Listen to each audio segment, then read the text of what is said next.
se dire bonjour. La première rentrée scolaire est un temps fort dans la vie de l'enfant.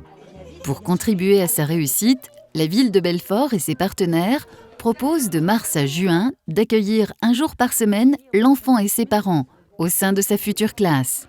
Un dispositif qui permet de préparer les jeunes enfants à la séparation. Ce dispositif lui apporte une confiance parce que il va prendre l'habitude de nous voir régulièrement. Les enfants viennent à peu près tous les 15 jours avec leur maman.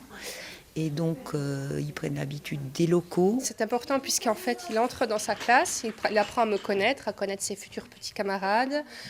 Il entre dans les lieux, donc il s'approprie l'école, l'établissement, les différentes pièces. Et donc, c'est un lieu qu'ils connaîtront, dans lequel ils seront en confiance. Et la séparation avec la maman se passera beaucoup mieux. Comme tu es jolie. C'est bien, oui. Au lieu de les lâcher dans l'arène comme ça, au mois de septembre, tout change. Ça n'a rien à voir avec les crèches, ni chez papa-maman, ni chez les nounous. C'est un autre univers et puis il y a des règles. Ce ne sont pas les mêmes qu'à la maison, donc c'est bien de s'adapter aussi à ce genre de choses. Le fait d'y aller comme ça progressivement, vu qu'elle est encore petite, elle est de novembre, donc elle est encore jeune au niveau de l'âge, ça lui permet d'y aller par étapes et du coup je pense qu'au niveau de la rentrée, ça se passera beaucoup mieux, quoi.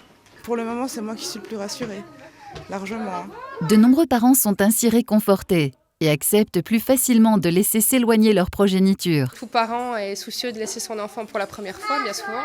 Et puis on aimerait, comme on dit, être une petite souris pour pouvoir observer son enfant dans l'école. Donc ça permet aussi ça, en fait, de voir un petit peu comment l'enfant évolue au sein de la classe. Je pense qu'il est important pour les deux. Bon, pour l'enfant, c'est inconscient, en fait, il ne sait pas trop. Dans 2 mois, il aura peut-être un petit peu oublié, mais bon, il reviendra, il se rappellera un peu des lieux.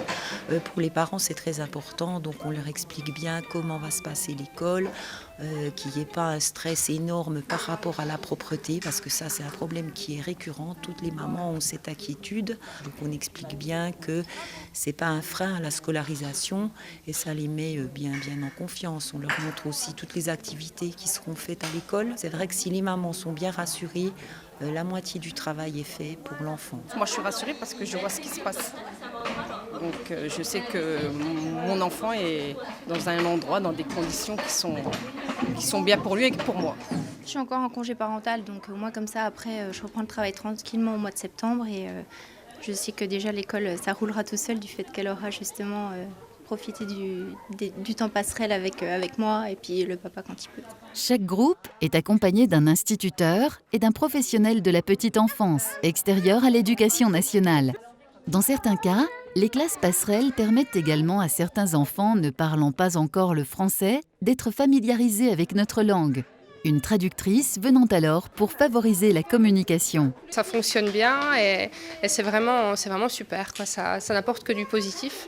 En plus, on peut déjà commencer à travailler un petit peu avec les enfants. On sent qu'ils se sentent bien dans la classe et on peut déjà les mettre un petit peu en relation avec les autres pour les projets d'école, etc. Donc c'est super. Chaque année, une centaine d'enfants participent ainsi aux accueils passerelles de Belfort, qui fait partie des toutes premières villes de France à avoir appliqué ce système. Il s'étend depuis 2011 à 6 classes passerelles et n'a certainement pas fini de se développer. À la prochaine fois.